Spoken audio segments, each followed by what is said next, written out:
வணக்கம். இன்று கேள்வி அதிகாரத்தின் 8வது குறளை நாம் பார்க்கலாம்.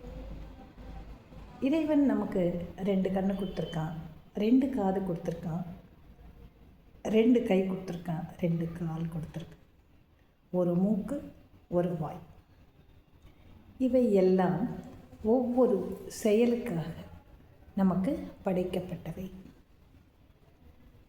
கண்ணு உலகியல்களை பார்க்கிறது, அழகை ரசிக்கிறது, மக்களை பார்க்கிறது, காடு வளங்களை பார்க்குறது, நிலத்தை பார்க்குது, வானத்தை பார்க்குது, நட்சத்திரங்கள் எல்லாத்தையும் பார்க்குது. மகிழ்ந்த சந்தோஷம் நமக்கு.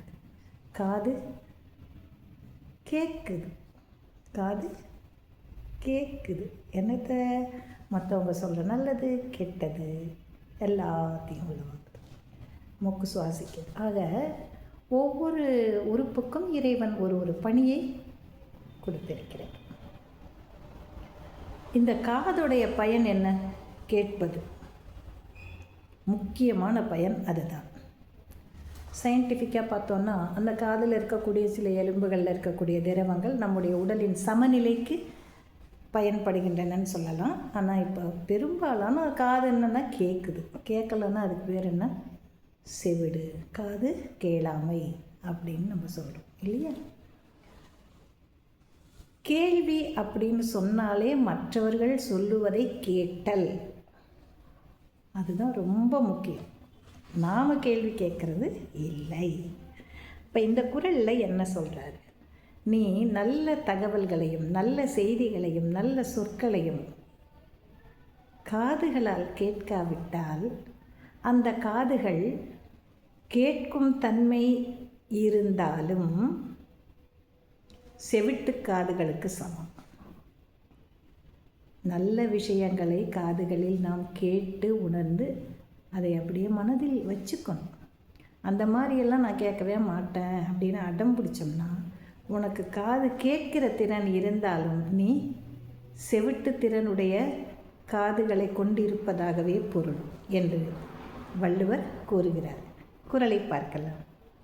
கேட்பினும் கேளாதகையவே, கேட்பினும் கேளாதகையவே, கேள்வியால் தோற்கப்படாத செவி,